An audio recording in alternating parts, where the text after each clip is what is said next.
चुपचाप कुठे जायचं? पप्पांना गाडी चालवते काय रे? पप्पांना गाडी चालवते. हो मम्मी. काय हो आगे पटकन उतरा. ऐ युग घरी जायचं ना आपल्याला. युग मागे सरक.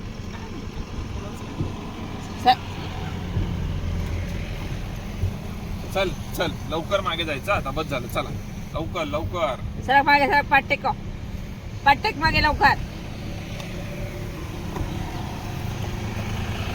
जर काय दिवस गाड्याचं बघा आवाज कुठून आला? चल चल मी जाऊ का? आवाज आले. टाटा. तुला जेव्हाच म्हणतो त्याला तिथे बसवू नको. कुठं आहे हो असला चपळ डायरेक्ट एकाच मिनिटात तिकडं. तो तिकडे आबांकडे होता. तिकडनं दीदीकडे आला. दीदीकडनं माझ्याकडनं लगेच तिच्याकडे आला. तो माझ्याकडे येतात झोपून घेतलं. चला चल. तेच म्हणते घेते थांबा.